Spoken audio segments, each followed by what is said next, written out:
Okay, so we're diving into crypto today. But, we're not just talking about any crypto. We're looking at it from the beginner's perspective. Yeah, like starting from scratch. Exactly. Yeah.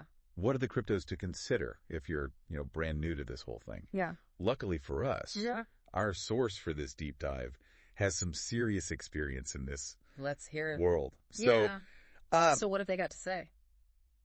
They keep it pretty simple, actually. Oh, really? Yeah, no crazy complicated strategies or anything. Huh. They actually recommend starting with just two cryptos. Yeah. Bitcoin and Ethereum.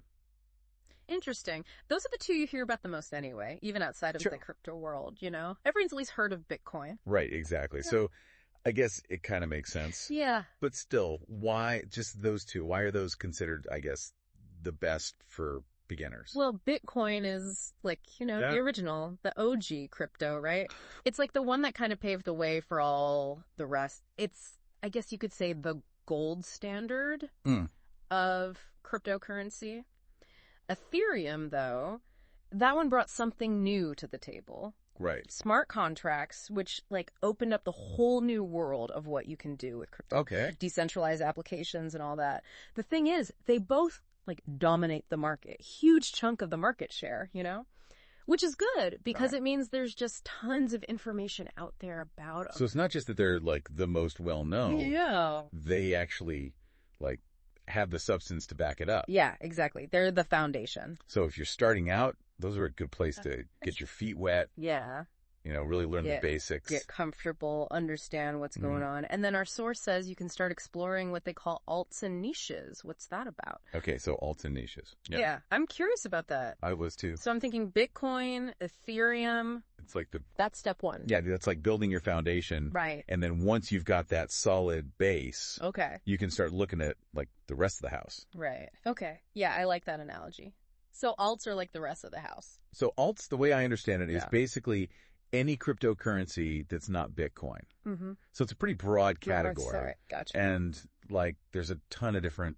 So what are some examples of alts? I've heard of a few, but. Oh, tons. What are some popular ones? Let me see. So you got Solana. That one's all about speed and low transaction fees. Oh. And then there's Monero. That one's focused on privacy. So each alt has its own little. Yeah, it's each one is trying to solve its own thing. Yeah, a different problem or provide a different advantage. Okay, cool. And then what about niches? Where do those fit in? Okay, yeah, niches get a little more specialized, right? So one example is DeFi. That's decentralized finance. It's basically trying to recreate the whole traditional financial system, but without banks. That's ambitious. Oh yeah, it's pretty wild. So no more middleman, huh? Yeah, exactly. And then there's NFTs. Those are the non-fungible NFTs. Yeah. If you own a one-of-a-kind piece of digital art or something. So unique digital assets. Yeah, exactly. Yeah. So the point is once you've got those Bitcoin and Ethereum fundamentals down, there's a whole world to explore out there. It sounds like it. And this is coming from someone who's been in the crypto game for over 4 years. Yeah, that's the thing. They really emphasize the whole learning the fundamentals thing. Which makes sense, You wouldn't jump into any other kind of investment without understanding the basics, right? Not a chance. Especially with crypto. It's constantly changing. It's you got to understand the tech behind it, how the market actually works, security practices, that's all super important, crucial. And also, maybe even more importantly, you got to figure out your own risk tolerance. Oh, for sure.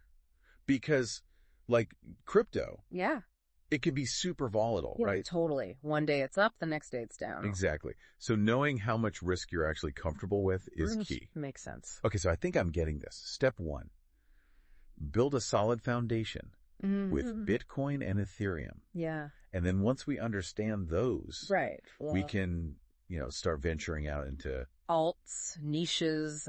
All that. The whole 9 yards. Exactly. That's a good plan. But the thing about crypto is it just doesn't. It doesn't stop. It doesn't stop. It's constantly evolving. So the question for you listening is, how are you going to keep up with it all? What resources are you going to use, or what strategies will you use to stay informed and actually make good decisions? Yeah, because that's the key, right? It's learning about Bitcoin and Ethereum, that's a great starting point. It is. But it's just the beginning. It's just the beginning. Yeah. There's always more to learn. Definitely. Well, I think we gave our listener a lot to think about today. A lot to explore. Yeah, lots to explore. So hopefully this deep dive gave you a good, solid starting point for your crypto journey. And stay informed. That's right. Stay informed out there, folks. Yeah, do your research. We'll catch you in the next deep dive. See you then. Okay.